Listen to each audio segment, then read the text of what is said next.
The other burden, though, unfortunately, when you have, let's say, very few African Americans leadership, you can't put the burden on them to figure out the work that you have to do. If it's anti-racism work or just promoting more diversity, it shouldn't rest on the shoulders of the people who are underrepresented.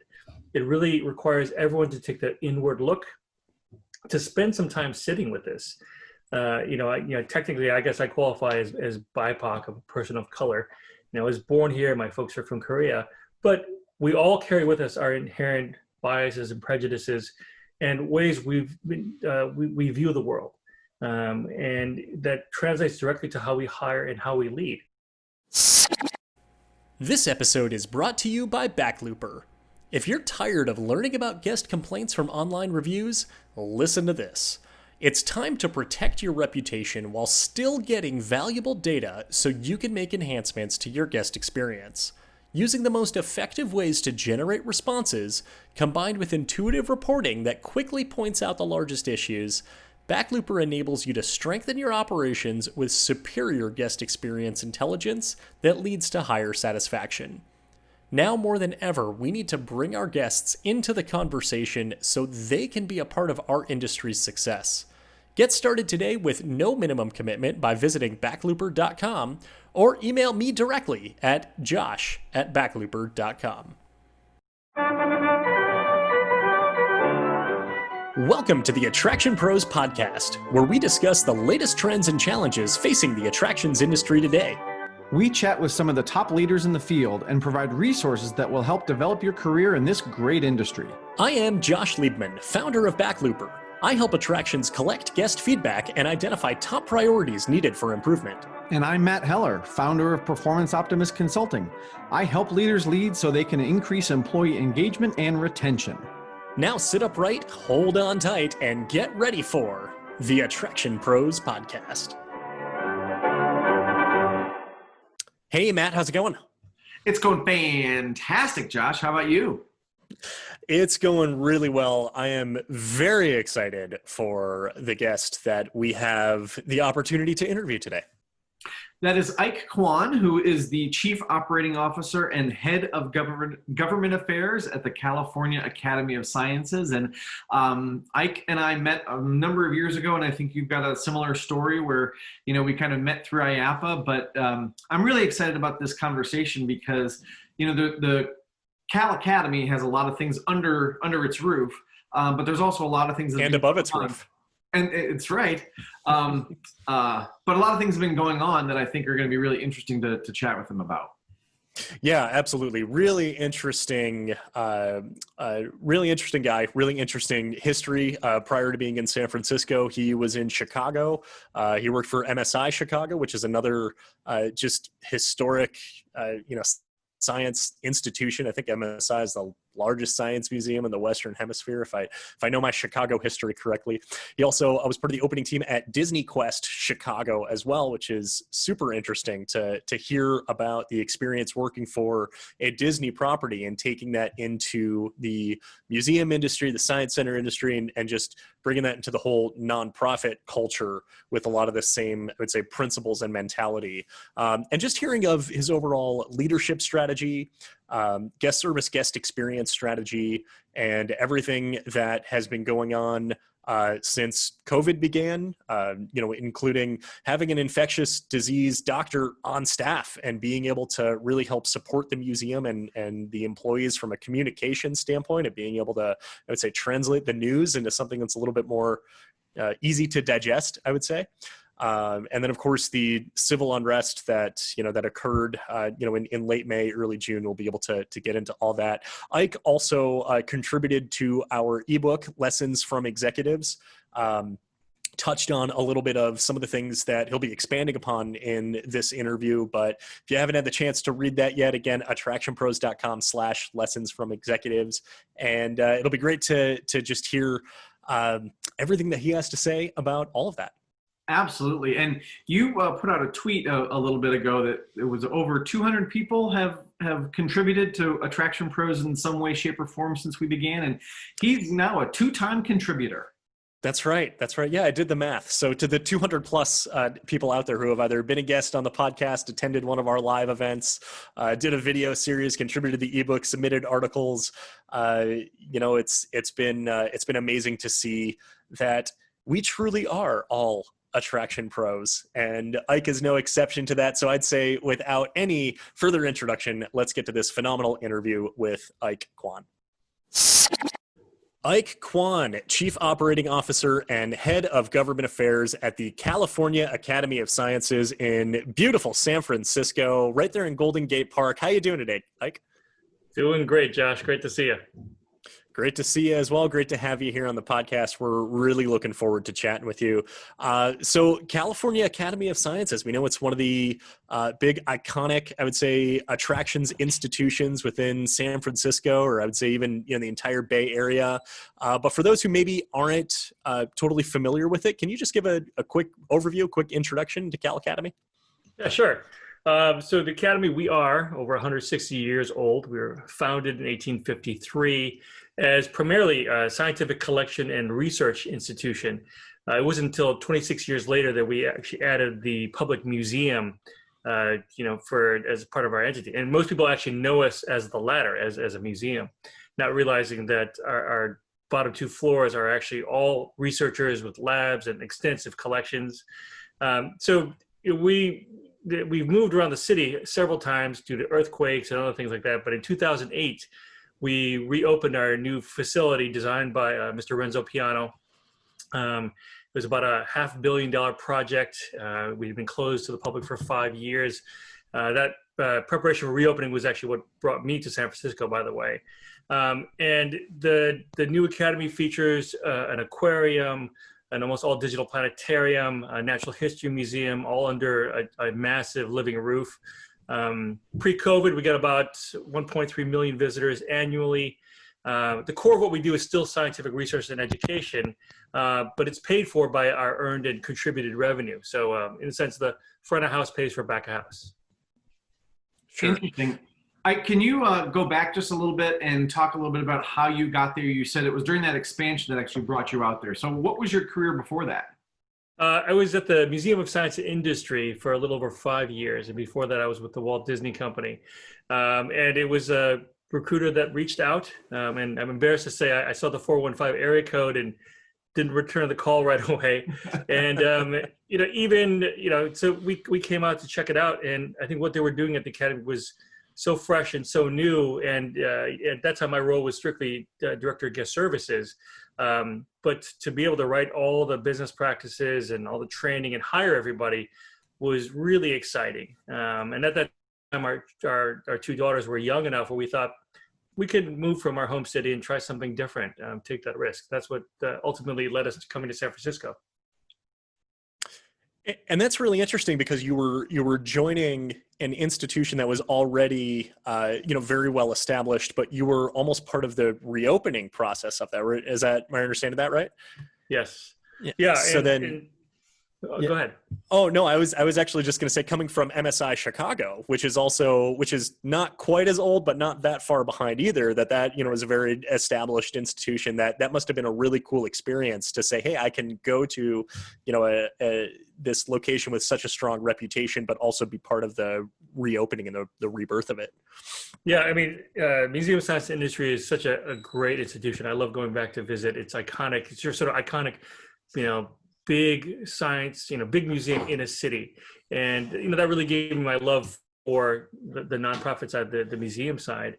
It's funny because after I helped open Disney Quest, I was part of that opening team. It was an intense experience. It was fun. But I promised my wife, I will never put you through another reopening. And then when we moved here, she said, you lied to me. And she knew it. She was very supportive in the work.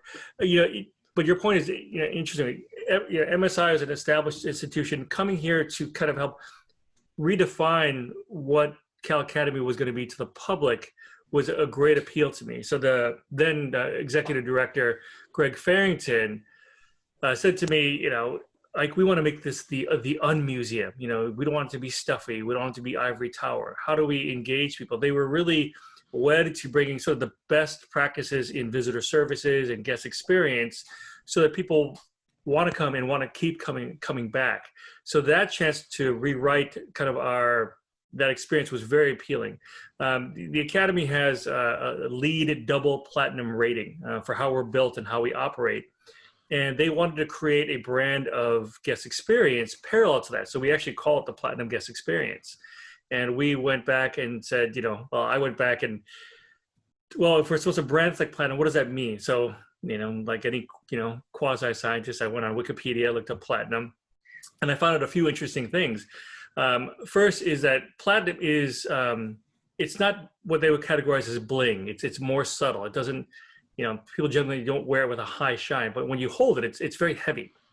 Platinum, depending on the markets, is worth 2 to 3 times more than gold per ounce. It was discovered by a guy named Antonio de Ulloa. There's a street here in San Francisco, not far from where I live, named in his honor. And he was part of one of the conquistador expedition, but he was a scientist, and he accidentally discovered platinum. So, our take on it is platinum is substantial. It's long-lasting. King Louis, I think the 14th, don't quote me on that, called platinum the only metal fit for a king. And so we wanted to translate that to what a visitor experience is like.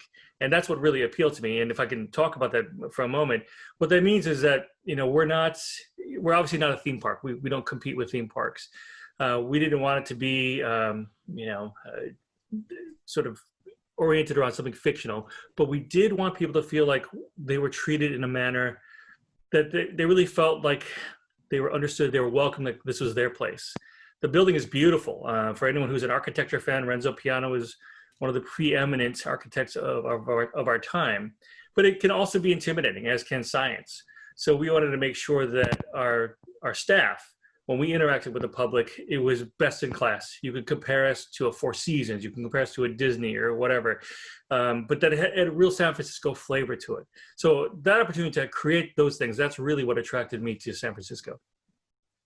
That's really cool. And I just have to say, a couple of weeks ago, we had somebody talking about goat poop, and now we're learning about the history of platinum. So this has been a great couple of weeks for us on the AttractionPros podcast. Thank you. Well, to make a quick parallel, in that same interview, he also talked about 5-star luxury experience in resorts and transferring that into zoos, and goat poop came up. It's all coming together. It's all coming together. But I'm curious too, because you mentioned the service that's fit for a king, and you talked about going to a Disney or a 5-star hotel or something like that, and you came from Disney Quest that kind of had that that kind of same, at least, reputation for service. So I'm curious, were there things that you took from that experience that you were able to apply at Cal Academy? Yes, and I think that goes to the question I think that you guys brought up in an earlier conversation of, what's it like transitioning from for-profit to nonprofit, like a Disney to a museum. So there are a lot of things that are, so I equate it to like stepping off of a moving sidewalk. And I should qualify that, because I don't mean to say that museums are, slow. It's just a very different cadence. For-profit attractions move in a very different pace than the nonprofits. Throughput and entertainment metrics, kind of drive the experience. Nonprofits at their core often have an educational mission, and layered on top are the need for earned and contributed revenue. You have temporary exhibits and all those things that contribute to that. I think that if I were to take a look at, I should also add, the visitation patterns are different. Theme parks can have 1, 2, 3 different loads in any given day. Museums generally get one. You may have your evening events, et cetera, but you get one bell curve. 2 or 3 o'clock is sort of the witching hour when they exit. So it's a very different animal.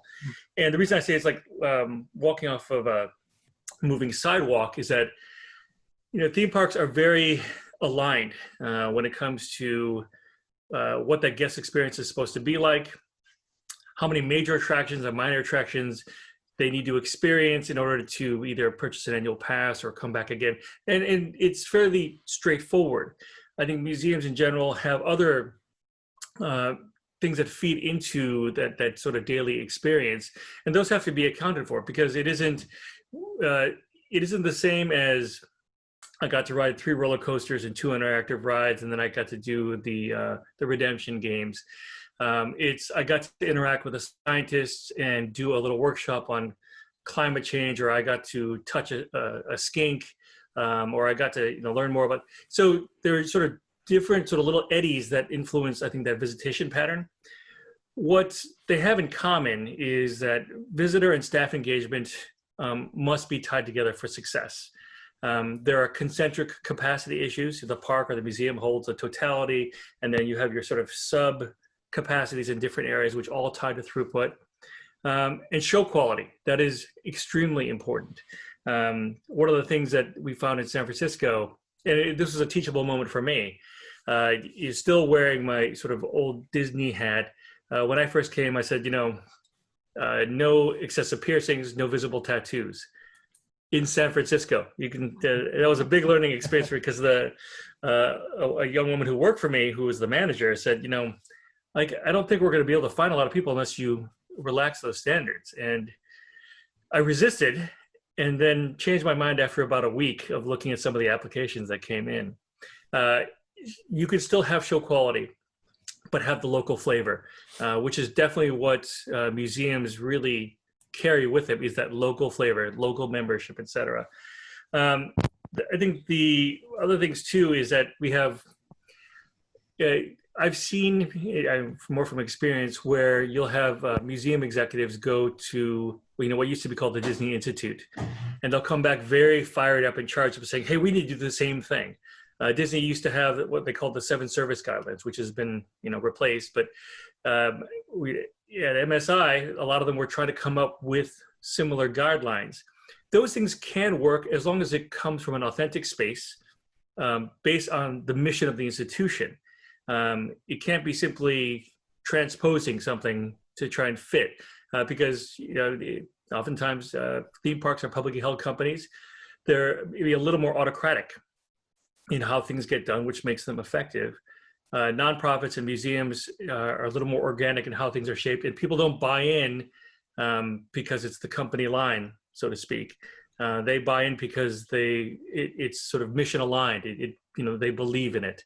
Not that theme parks don't believe in what they do. I mean, I know the Walt Disney Company cares deeply about a magical guest experience, but with nonprofits, they very much have to say, like at the Academy, a lot of our staff work there because they feel so strongly about reducing our carbon footprint, or about biodiversity, or about climate change.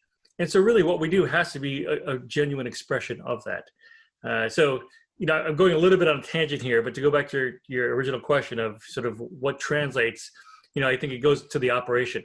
I think every museum, zoo, aquarium should really adopt a lot of those theme park standards. And we see that a lot of the peers I respect immensely in the industry are people that worked at high-end hotels and theme parks, and they bring those practices to bear in their nonprofit institution.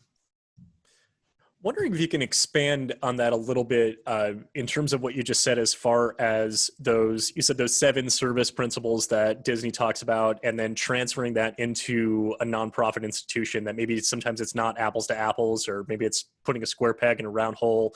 Can you give specific examples, or of times where you've seen that tried to be implemented with very good intentions, but it just didn't have the same natural flow as it expected to? Yes. Yeah, that's a great question. And I still remember the 7 service guidelines. The first one is make eye contact and smile, greet and welcome each and every guest. And one of them is preserve the magical guest experience. And I'll use that as an example. How do you translate something like that to a museum?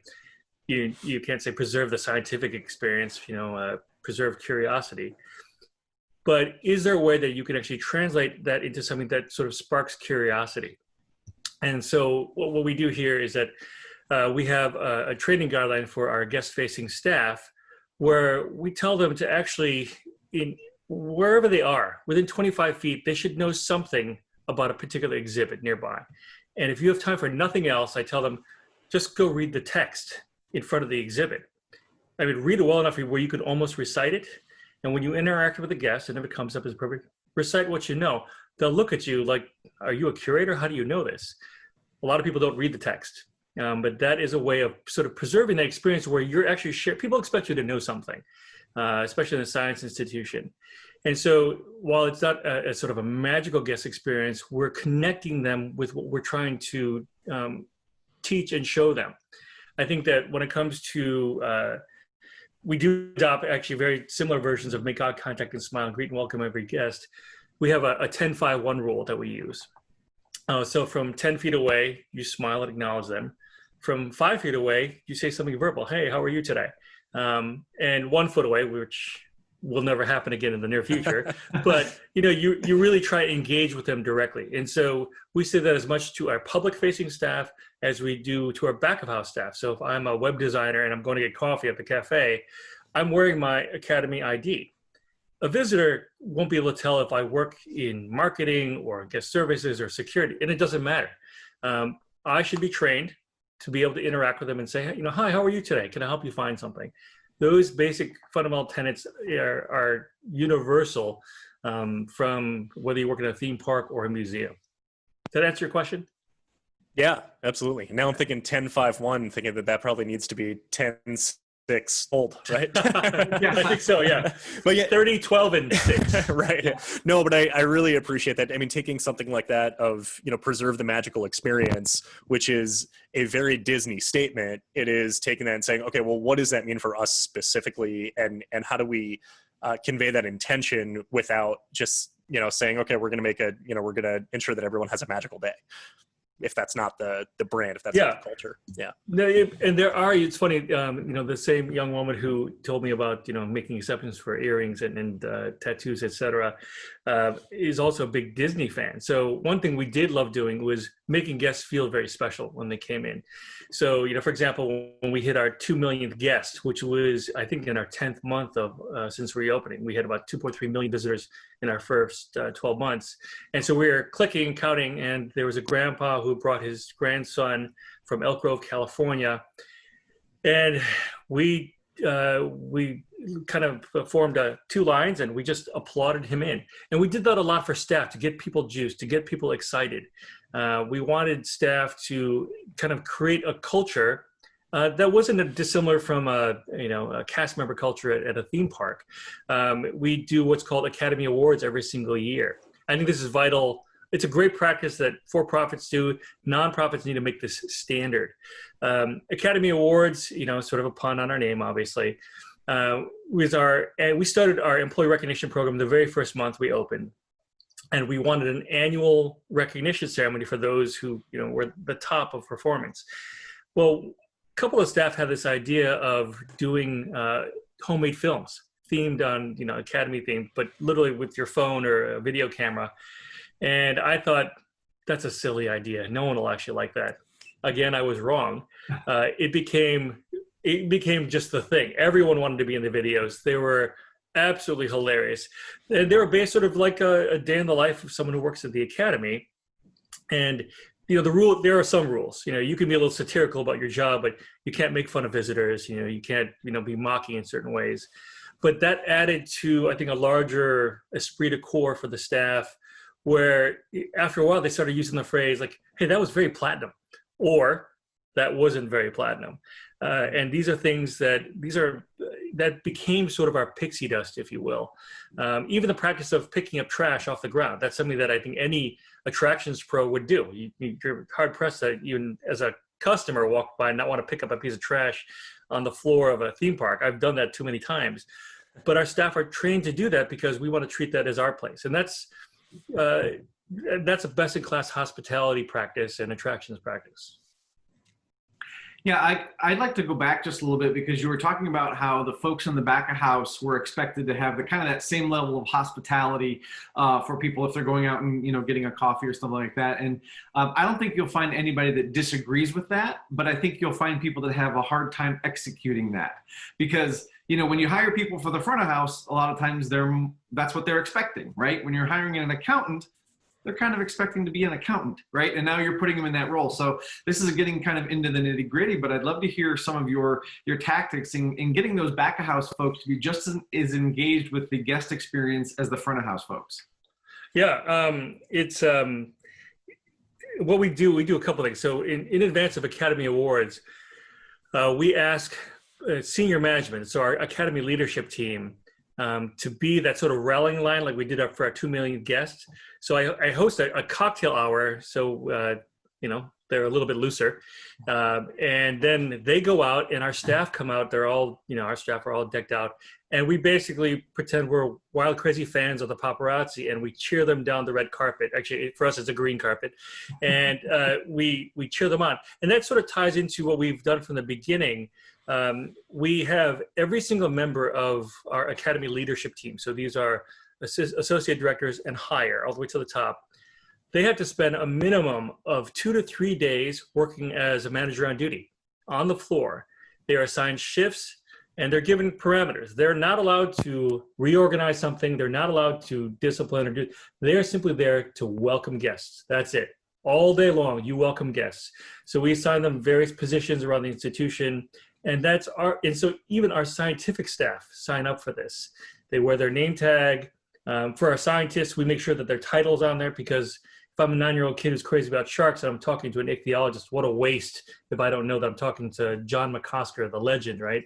But so we have those fixed programs where we require back of house people to be front of house, to understand what's happening there. And this way it sort of develops a kind of a camaraderie that exists.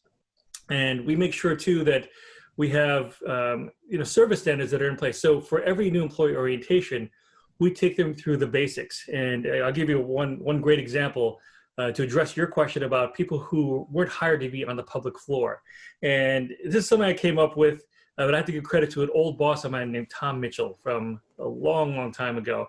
So he once told me that it is deep within the human genome to reciprocate. So what I do in new employee orientation is I'll go through the room and I'll hand out their name tags, and everyone gets a name tag, whether you're a scientist or you're in philanthropy or whatnot. And I'll introduce myself and I'll shake their hand. I'll extend my hand, I'll shake their hand, and I'll say, Matt, it's nice to meet you. Wanda, it's nice to meet you too. And I'll pick one person in advance that I'm gonna not let shake my hand. And I'll go up to Musa and say, hey Musa, it's nice to meet you. My name's Ike, and I'll shake my hand. And he'll put his hand out. I'll say, no, don't shake my hand. I'm like, how's it going today? I'll put it out again. And anyway, there's building awkwardness until the end where I just say, okay, you can shake my hand. And everyone kind of relaxes in the room. And I ask them, what did everyone feel? Basically, if I wanted to and he didn't shake my hand, or I'll sometimes do a high five, but tell them not to reciprocate and then leaving me hanging, it's just such an awkward moment. And when I say you can give me a high five or shake my hand, people are relieved. So basically, for those of you who are introverts, when you're out on the public floor and you say hi to somebody, they're going to reciprocate, because everyone's biggest fear, no matter if you're extrovert or introvert, is rejection. What if I say hi and they don't say hi back? That's really a fundamental thing for people. And so I give them the example of saying, like, look, they're going to reciprocate. There's only 3 reasons why people don't. First is they didn't hear you. Our building is concrete and glass. And day after Christmas, it's packed. You can't hear anything unless you're really raising your voice. The second reason is they don't have the bandwidth. Their kid didn't take a nap, or they're just trying to figure things out and they just didn't hear you because they tuned you out. And the third reason, which is the rarest, is they're a jerk. That happens sometimes, but almost never. You don't go to a public space to just be a jerk. So especially for our more introverted staff or those who work in labs, they're kind of like, oh, yeah, that makes sense. I want you to try this sometime. Walk up to someone, smile and say hi, and extend your hand and watch. They will shake your hand. Now, we especially don't encourage physical contact now, but I've had so many staff come back to me saying it totally worked. So we try and provide opportunities for those back of house staff to succeed. We don't ask them to do a refund, especially if you're MOD. And let's say I work in marketing. I'm not going to know how to issue a refund. I'm not going to know which bus takes you down to downtown San Francisco. We set them up, especially if they're non-public floor. We'll kind of give them a wingman or a wing person. One of our guest experience leads will be just nearby. And the second thing we do too is we do our warm handoff. So in employee orientation, we teach them this, the shaka sign. And that's the way our guest experience staff, that's how we do a warm handoff. We try and push down decision-making to as low a level as possible, so that someone who is a sales associate can issue a refund without asking for a supervisor because no one likes waiting for that supervisor. Well, if it's a sticky situation, and let's say, Matt, you and I are talking in our lobby, and you're the upset visitor, and the supervisor will walk by because they can tell I'm in a conversation, and they'll do this. If I don't do this back, they're going to come over and I'm going to introduce them. I'll say, Mr. Heller, this is my supervisor, Annie, and then she'll intervene. But if I do this, that means I got this. You can go on. It's seamless to the guest, and this is a really innocuous symbol to do. So we have our sort of little tools and tricks that set people up to succeed. For the back office, we want to make sure it's a great experience for them so they keep coming back, so they don't feel stung that they got yelled at by someone who's upset because they couldn't get a planetarium pass. So we try and really carefully curate, if you pardon the pun, for our back of house staff what their front of house experience is like. That's really interesting. And just for those listening, the symbol was kind of like almost like a hang 10 sort of surfer type symbol, I would say, with the hand signal. That's there. Exactly it. Yeah. Cool. One of the things too, and really expanding on this, is we've heard that part of the culture at Cal Academy is really creating opportunities for staff internally to develop and grow throughout the organization, and wondering if you can share some of the mindset behind this philosophy. Yeah, thank you. I think oftentimes you have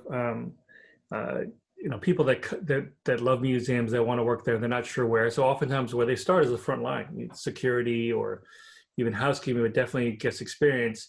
But let's say their interest is in becoming a biologist. So we really try and cultivate that. I'll give you an example. Bart Shepard, who is the head of our Steinhardt Aquarium, he started, I think 18, 19 years ago as a volunteer, and kept showing up, working his way up, but they recognize his dedication. But how we do it sort of delivered through channels is that anywhere that's a guest-facing organization, that's a great way to move up within that department. You can go from, sales associates to lead to assistant manager and so on and so forth.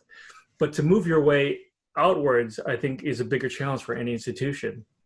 I think our academy leaders are terrific in that you'll have, Tiffany, who's our director of marketing, have an eye out for some of our staff who have shown an interest and allow them to either volunteer or work a part-time shift, and eventually they become part of her team. We have the same thing happening in a lot of other departments, and it really takes a lot of internal advocates. Leah, who sort of runs our public operations, will go to her counterpart in IT and say, hey, I've got someone really good. And it's really that sort of, it's based on relationships, running that. I think that what we try and also do externally is providing opportunities for people who might not otherwise be in the traditional pipeline. But the idea is that getting that initial job doesn't matter. It's where they're headed after that. We try and provide destinations beyond that. So, and now I know that touches on a slightly different topic, so I'll save that for a later response. Well, I think that's fantastic that you put people in those positions to succeed that way, and that internal advocate, I think really helps people, because as you talked about earlier, the number one fear is rejection, right? So if you're looking to go to a different, as you said, kind of across the organization, that could be a rejection too, or that you could have a fear of that because you're not as familiar. So I think having that internal advocate is really, really smart, and probably helps people take those steps that they wouldn't normally take.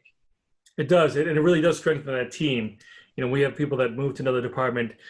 They bring that lens. We have a young woman named Emily who was one of our great assistant managers in guest experience, moved to the philanthropy team.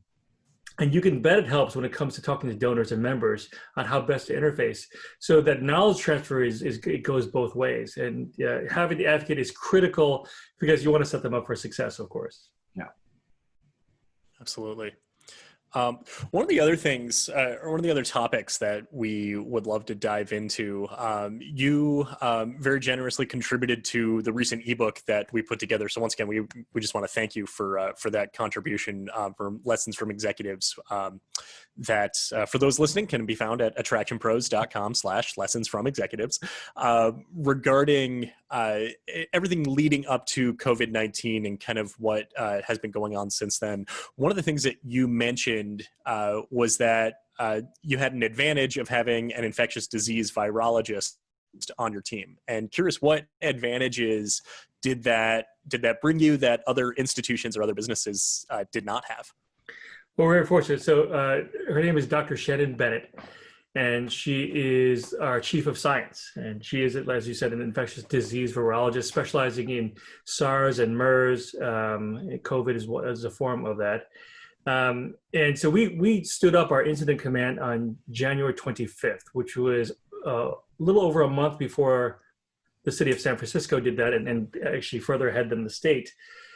And it was great because, our head of security and general counsel, a guy named Michael Costanzo, he's the one that raised that red flag. And we sort of said, yeah, I think this is becoming something we should stand up incident command. We did. And the first call I made was to Shannon saying, would you be part of our incident command team?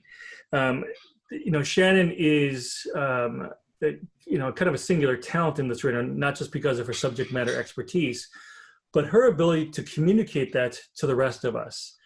So I always say, once I see Shannon running for the hills, I'm running for the hills. And I would be on the phone with her every single day, or be texting, et cetera. And she really put in context all the emerging data, because early on in this crisis, people really didn't know how things spread. And she broke it down to some very concrete scientific things. She would say it's spread by fomites, which are droplets that come out of our nose or our mouth. And this is actually what happens. This is what it means to actually clean your hands. And it's when they talk about airborne, it means this. She translated a lot of the public health data and put it in context. So, we kind of get all of our news, in one giant sort of fire hose-like manner, and we're reading this and that, and suddenly our alarm begins to build, and she'll say, wait a minute, this is the context of the data. This is what that really means based on where you are in the world, but also what age you're at. This is what at risk. She put kind of real common sense and sort of what we see in reality.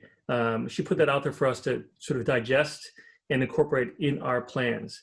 So Shannon also serves the Department of Public Health for the state of California. She's been a multiple guest speaker, MSNBC, all these other places. And her credibility as a scientist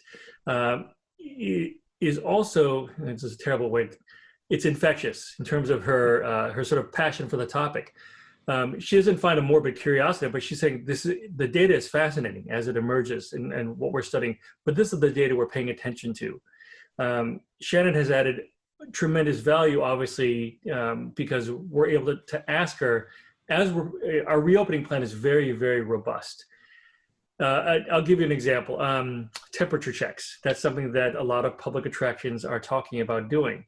Well, temperature checks actually aren't supported in terms of a public health best practice, because less than half the people that go to the emergency room with extreme COVID symptoms actually present a temperature or a fever as part of their symptoms. So while you could be theoretically capturing half, is it a best practice? She's also helped us debunk what would give people false assurance. The wearing of gloves. It's limited because you're still touching that, you're still touching yourself. So wearing gloves, what exactly does that protect? So, Shannon has provided just a lot of insight, but also a lot of calm. She's done webinars, she's done Facebook Live for our members, for our staff. We've had city leaders actually approach the Academy asking for her to weigh in on these matters. So we consider ourselves very fortunate to have her. Yeah, she sounds like somebody that's really great to have on staff anytime, but especially right now. And so we are seeing, obviously, our guests are feeling a certain way, the public, and in your case, the members, and our staff is feeling a certain way. So I'm curious, Cal Academy is closed still at this point, correct? Yes. Okay. So what kind of things is she saying or trying to get out there that helps the staff or even helps the members say, we'll get through this. There will be an end in sight. So what's her message at this point? Well, I think that Shannon is still actively engaged and that she hasn't moved back to her native Vancouver makes me feel better about things. But I think in terms of reopening, a lot of the talk is like, well, when's it going to be? So within San Francisco and California, like many states, we don't know when we'll be able to reopen. It all depends on the standard metrics of case positives, case hospitalizations, and case fatalities, et cetera, among other metrics. So based on the science, she's simply saying like, look, first of all, there are 3 vaccines that are in the near final stages of approval. When it comes to herd immunity, these are the factors that would actually make it a credible thing. But she said, in terms of community spread and being safe, it's okay to come to work. Now we have essential function staff coming to the academy. So the people that keep the building secure, or our biologists, et cetera, that are coming in, she's simply saying like, yeah, just wear your mask, wash your hands a lot, and you're generally going to be okay. If you observe all the basic health practices. And, a phrase that she's used before is that, short of a vaccine, really what the best we can hope for and what it's reasonable to expect is not being safe, but being safer than we have been. And so that has very much to do with mitigating risk. Early on in the conversation, she said, you're more likely to die checking your phone about headlines for COVID while you're driving your car than you are from actually catching COVID and dying. Now she was talking to me, we're about the same age, and said, oh, that actually puts it in context. So this isn't some, you take one whiff and then you drop to the ground kind of situation. And, I think the big thing that she's trying to tell staff, especially for our staff that are sheltering in place or that are, furloughed, everyone has a different way of coping with this. Some people live alone and, they can get to a very dark place thinking, this is the end, this is the apocalypse. Really what a lot of Shannon said, like, look, this is something we'll be living with for the foreseeable future. There's going to be a vaccine. You're going to have to get immunized. And we're going to need to this is a new layer of our reality.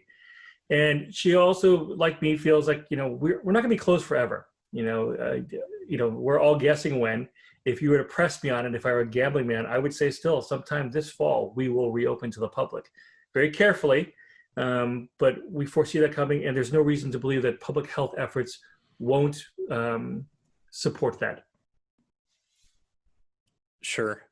It's interesting actually. So the time of this recording, this is around late August, and I think it was just over the last 24 hours or so that SeaWorld down in San Diego got the clearance to reopen because they were able to do a massive pivot essentially and convert from theme park to zoo. So they're able to, open with their, outdoor animal exhibits, and rides closed, and I think their indoor aquariums closed, and the rest of it kind of falls under California's parameters for what's able to be open now.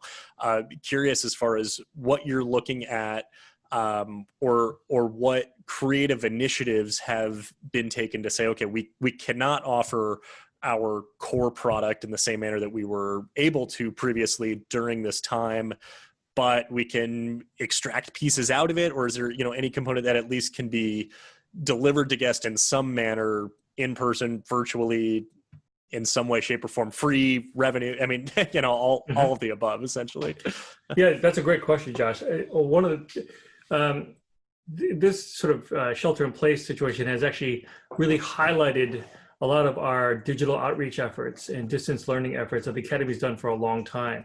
There's a woman named Dr. Elizabeth Babcock, who oversees our education and public engagement programs. And one of the core strengths of the Academy has been to provide sort of distance learning and distance engagement on so many different levels. So we have, science workshops and kits that, the children of emergency workers who are at, city park district centers, they can actually use to sort of pass the time. We have much more in-depth learning. The California Academy of Science has been instrumental in supporting STEM education, specifically natural sciences, in California schools. In fact, Dr. Babcock was actually part of the Next Generation Science Standards establishment, NGSS. What we do for kids and their teachers is we have these online workshops and curriculum that are supported by our education staff. So that's obviously become much more highly in demand since all this started. Now we also have sort of Academy for Breakfast, where it's this learning workshop that Shannon Bennett hosted one recently on parasites. We have our Nightlife Live, but what that actually is an evening program where you can do something sort of hip and fun, but that's science related. So there's so many of our programs that have been pushed out there that have just been amplified. And we're actually looking at other ways to serve the public through distance learning, through online engagement. And there, much of which we do for free. There's some that we may have a fee for at some point. But this is sort of our bread and butter in terms of really engaging people that can't come. Even pre-SIP, we have people around the world all using our after-school science kits that were really terrific for the teachers and the students as well. So there's a whole phalanx of things that we do. So I'm curious, like, we don't want to spend, the whole interview to this point on COVID and everything, but one last question. There's a lot of great things that it sounds like you guys are doing. How many of those things do you foresee continuing, when people can come back to the building? How many of these digital resources do you still see being used? I think we're going to see that only grow because we're getting traction. Just like, we're all meeting on Zoom right now. People have figured out like this means actually works. We weren't forced to try it before. And so this allows people to engage the Academy without having to physically walk through. Of course, we love seeing our visitors face to face, but we only see these programs not just growing into themselves, but sort of expanding our offerings to the public.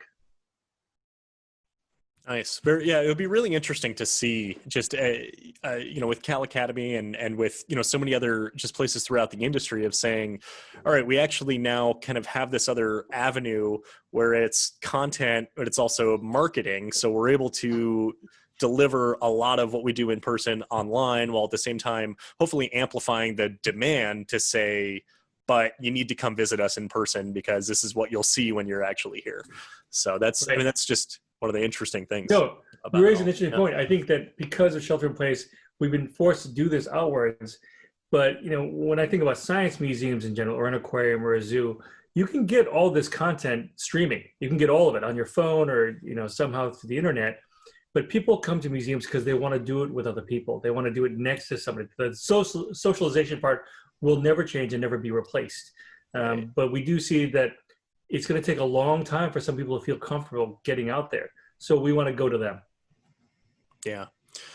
One of the other things too that you also mentioned in the Lessons from Executives ebook, and just another I would say challenge that you've had to deal with during the pandemic was the civil unrest towards the end of May and into June due to the death of George Floyd, and just the I would say the escalation that caused in so many cities. As I'm in Chicago, there was, we had to shelter in place while sheltering in place, essentially, just due to, several riots that, were very close to our home. And curious, what can you share with us as far as what quickly needed to be put into action, really, so you can best serve your diversified staff, with utmost sensitivity and urgency? That's a really great and very important question you guys asked. I think that the big thing, obviously it's a deep national wound. Suddenly, these issues came, bubbling up. I think you compound cabin fever with a tragedy like George Floyd, and then you get something obviously explosive. One of the things in terms of, to answer your question about immediate response, is what are we doing about it? So we have a lot of staff, I'd say almost all of our staff deeply care about this issue, but a lot of them want to know, so what are we doing about it? And a lot of it's sort of highlighting the things that we do. But one thing that comes up, and I think this is symptomatic of every museum, I'm going to be candid here. Big nonprofits, specifically museums, aquariums, zoos, or whatnot, in major cities could be much more diverse. People make the pipeline argument, that diversity is made up directly, is a resultant of the candidates that apply, and the applicant pool lacks diversity. So one thing we had to explain to our staff, this is how many people we have that fit in these specific demographics. And, Black and brown people, so to speak, are a definite minority in our institution. And, like I said, even though that's sort of typical for institutions like us, no one can say that's fine. You can't preserve that status quo. So, if we're serious about change, we have to sort of take the long view and saying, it's going to take a while to change it, but we need to start right now, immediately. And a couple of those things are, how do I identify the pipeline? So if you're not getting a lot of candidates that you're looking for in that pipeline, well, you got to move the pipeline. One of the things that we're very proud of at the Academy is our work with adults with developmental disabilities, and then also in-risk young adults. And those oftentimes are tied to communities of color. We actively recruit and hire from those areas, and we make sure that they are mentored and set up for success. That's still not enough, but it's a very deliberate effort that we do, because museum culture is one that it's very collegial, almost very family oriented, and it has a lot of flexibility where you can bring someone in that may not be sort of a typical applicant for a museum job, and you can nurture them along. It's not a place where 3 strikes and you're out in terms of like attendance or those things that are sort of common markers. Are there ways where you can actually mentor somebody, be involved in the community, invest, have one of your leadership that serves on their board? We have a local organization called Sunset Youth Services, and Michael Costanzo, who I mentioned before, he actually serves on their board. So he actually sees these youth. These are in-risk young adults. They're not at risk. They already have records. A lot of them have served time, but he sees them go through the program and working hard and wanting that first opportunity. That's the pipeline you have to go after. I think the other burden, though, unfortunately, when you have, let's say, very few African Americans leadership, you can't put the burden on them to figure out the work that you have to do. If it's anti-racism work or just promoting more diversity, it shouldn't rest on the shoulders of the people who are underrepresented. It really requires everyone to take that inward look, to spend some time sitting with this. Technically, I guess I qualify as BIPOC, a person of color. I was born here, my folks are from Korea, but we all carry with us our inherent biases and prejudices and ways we view the world. And that translates directly to how we hire and how we lead. So, I have to take some time to look at my own inherent biases and what that translates in terms of practice. Where are my relationships in the communities of color? Do I have strong ones? I'm fortunate enough to have some very dear friends who are longtime leaders in their communities. And these are African-American communities here in San Francisco. And the best I can do is learn from them and listen to them and kind of quiet down. I think what we all have to do is be quiet for a while, to give a safe space and room for people to actually listen to what others have to say. So they feel, because oftentimes here, what we've seen is, you'll hear people from brown and black communities, for example, say, we've been silent for so long. We've been conditioned to be silent. I'd like a space where I can actually say something without sounding, overly aggressive or militant, but there's a lot of emotion behind this. I think in terms of immediate responses, I think every institution I've seen in San Francisco has responded with very positive intent. I think one of the key things is transparency. Don't try and suppress what people are saying in your staff. If they're upset about something, don't try and curate that. Don't try and control what gets out there, because it's going to get out anyway. And the idea is to have an open dialogue. It's just a very similar approach to great guest service, right? When you have any sort of guest feedback program, you want to make it as easy as possible for the visitor to tell you how they're feeling about something. And you want to respond in kind to make sure that, that you're engaged and the relationship, they're coming back. It's the same thing with staff. You want to make it as easy as possible, as non-threatening as possible, but then you have to be committed to action after that. And it requires regular follow-up. I think the bigger challenge now is that so many institutions, so many businesses have had to lay off a vast number of their talent pool, and budgets have shrunken, but the institutions must commit their FY21 dollars and 22 and 23 to doing this work if they're serious about it. They have to really force that in there and not say, well, we got to wait till the economy recovers. No, you need to start that now. No matter what scale you can do it on, this shows you don't lose momentum, and shows that you're serious about really addressing the issue.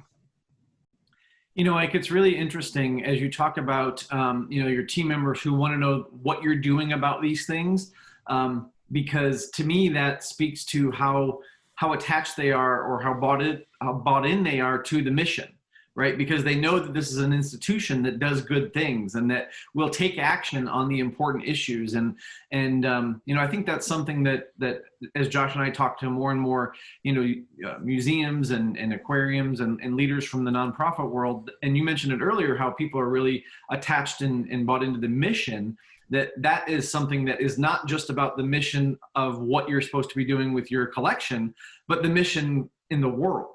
Right. And so I think that's a really interesting perspective that I honestly hadn't really even thought about, but it makes sense that the people that are already thinking that way for the institution are thinking that way for the world as a whole.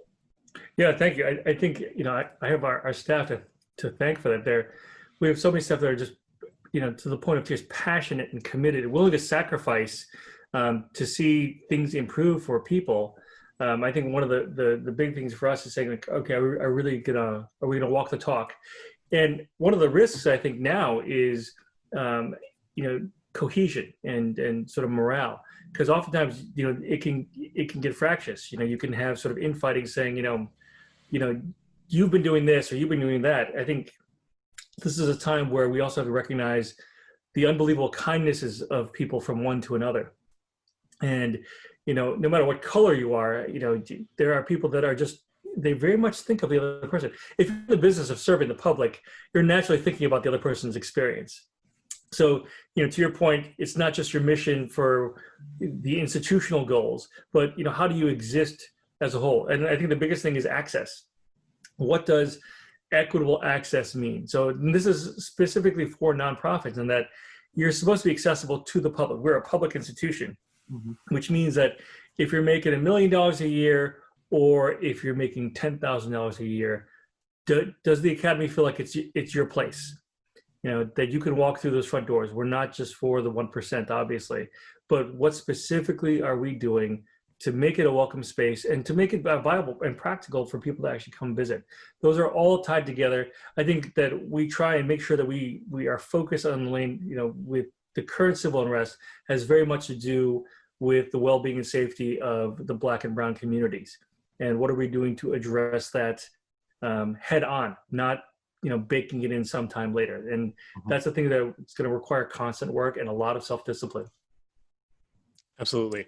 Yeah, I really appreciate the level of detail you provided for that, to be able to just get some insight into your philosophy behind that and your actions and your leadership style as well. Thank you. And I feel like this could easily be a springboard into so many more podcast episode conversations. But in the interest of time, as we start to wind this down a little bit, if people wanted to learn more about the Academy, or if they wanted to get in touch with you directly, where would you send them? So for the Academy, it's www.calacademy.org. And if you want to send me an email, you can either reach me through LinkedIn, or I'm found at the Academy at Ike Kwon at calacademy.org. Awesome. And one final quick question. If you weren't in this industry, what do you think you'd be doing? So I noticed this question was very specifically worded. It's not the question of what would you do if you're independently wealthy, because that's a whole other conversation. Nope, that's not the question. No. So yeah, I actually struggle with this. I'm thinking, I don't know, because I even in the COVID strangeness, I absolutely love what I do, and the people I get to work with. I really, there are days where I seriously pinch myself and say, like, what, I'm having so much fun. There are, obviously it's headaches or whatnot. I think that what I do right now is it sort of is the intersection of, what I love to do with people, public policy, the mission of the Academy. If I were to do something else for a living, I think it would also be mission oriented, maybe addressing, chronic homelessness, or housing policy or something like that. I think in terms of what would make an impact in the environment I'm in, I would look at that. If someone sent me a check for $10 million, I'd probably just watch TV and build model airplanes or something like that. But I'm really, I consider myself very, very blessed to be able to do what I do where I do it. It's been a ride I never thought I'm so, when I came back from my first interview at the Academy, this is in 2008, and my wife quotes me on this. I said, honey, there's no way we're moving to San Francisco. I'm so glad we did, because it's been just tremendous. The people here are fantastic, and the institution just dynamic. It just keeps moving. Yeah, well, I appreciate what you say about always wanting to make an impact, and you've certainly made an impact on me, and I hope on our listeners during this episode today. So I want to thank you again for your time today, and for everybody out there listening and watching. Just remember, we are all Attraction Pros. Thanks for listening to the Attraction Pros podcast. Make sure to subscribe so you can tune in when new episodes release, and even better, please leave us a review on iTunes. For more information, visit AttractionPros.com.